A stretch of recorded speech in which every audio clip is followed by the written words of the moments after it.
Hi நண்பா, இந்த வீடியோவில உங்கள் நேரத்தை அதிகமாக விழுங்கும் முக்கியமான 5 காரணங்களை பற்றி நாம பார்க்க போகிறோம்.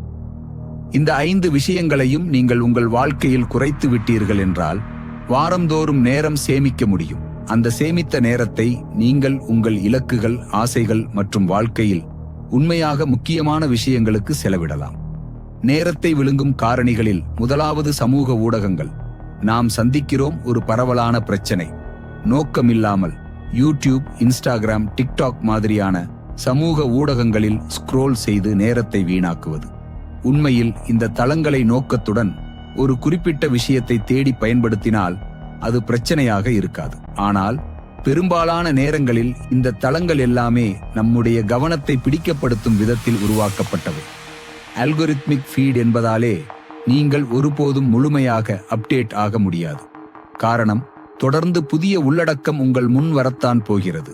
அது முடிவே இல்லாத ஸ்க்ரோல் சுழற்சியாய் மாறுகிறது. இதிலிருந்து விடுபட சமூக ஊடக பயன்பாடுகளை உங்கள் ஹோம் ஸ்கிரீனில் இருந்து அகற்றவும். ஸ்கிரீன் டைம் லிமிட்ஸ் அல்லது டிஜிட்டல் டீடாக்ஸ் போன்ற பிளாக்கர் ஆப்ஸ் பயன்படுத்துங்கள். சிலர் ஆப்ஸில் இருந்து லாக் அவுட் ஆகிறார்கள் அல்லது அனைத்து ஆப்ஸை அன்இன்ஸ்டால் செய்கிறார்கள். இதை சொல்லுவது கொஞ்சம் வித்தியாசமான கருத்து ஆக இருக்கலாம், ஆனால் உண்மையில் டிக்டாக் போன்றவை ரிலாக்ஸ் செய்யும் சாதனம் அல்ல. அதன் பதிலாக நாம் உண்மையில் நம்மை சாந்தமாக்கும் ரிலாக்ஸேஷன் முறைகளை தேட வேண்டும். நேரத்தை விழுங்கும் இரண்டாவது காரணம் செய்திகள், நியூஸ். இப்போ நாம் பார்க்கும் பெரும்பாலான செய்திகளும் உண்மையிலேயே தகவல் அளிப்பதற்கானவை அல்ல.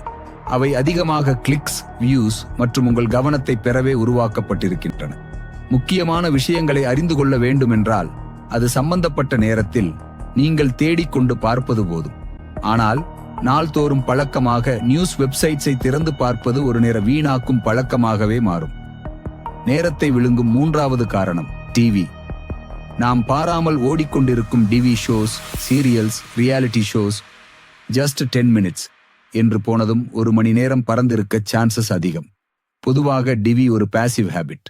நீங்க பார்க்கிறீங்க போல தெரியும், ஆனால் உண்மையில் மனச்சிதறல் தான் உண்டாகிறது. இந்த பழக்கம் நேரத்தை மட்டுமல்ல, மனதையும் சோர்வடைய செய்கிறது. சிறிய மாற்றம், ஒரு நாளைக்கு குறிப்பிட்ட நேரம் மட்டுமே டிவி. அதுவும் உண்மையிலே உங்கள் மனதை மகிழ்விக்கிற புரோகிராம்ஸ் இருந்தால் பாருங்க.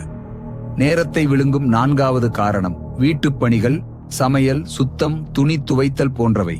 நம்முடைய வாழ்க்கையை நிர்வகிக்க வேண்டிய வழிகள். ஆனால் இவை உங்களுக்கு பிடிக்கவில்லை என்றால் டிலீட் செய்யுங்கள், ஆட்டோமேட் செய்யுங்கள், டெலிகேட் செய்யுங்கள். உங்கள் மணிநேர வருமானம் 500 ரூபாய் என்றால் 300 ரூபாய் ஒரு தூய்மை பணியாளரை 2 வாரத்திற்கு ஒரு முறை அழைக்கலாம். அவ்வளவுதான் உங்கள் நேரம் மீளக் கிடைக்கும். நேரம் மற்றும் பணம் மாற்றக்கூடிய வளங்கள். பணத்தை செலவழித்து நேரத்தை வாங்கலாம் என்பது எனக்கு வாழ்க்கை மாற்றிய உண்மை. நீங்கள் குடும்பத்துடன் செலவிடும் 2 மணி நேரத்துக்கான மதிப்பு என்ன? அந்த நேரத்தை மீட்டெடுப்பதற்காக பணம் செலவிடுவது தூய நன்மை. நேரத்தை விழுங்கும் 5வது காரணம் இடையில் உள்ள சிறு நேரங்களை வீணடிப்பது. கொஞ்ச நேரம் இருக்கு என்று நினைத்துவிட்டு யூடியூப், வாட்ஸ்அப், அமேசான் போன்றவற்றை திறக்கிறார்கள். ஆனால் உண்மையில் அது பல மணி நேரத்தை கொண்டு போயிடும். சிறிய நேரங்களையும் நோக்கத்துடன் பயன்படுத்திக் கொள்ளுங்கள். இந்த வீடியோவில் சொன்ன விஷயங்களிலிருந்து உங்களை மாற்றக்கூடிய சின்ன முயற்சியை நீங்கள் தொடங்குவீர்கள் என்று நம்புகிறேன். நன்றி. அடுத்த வீடியோவில் சந்திக்கலாம்.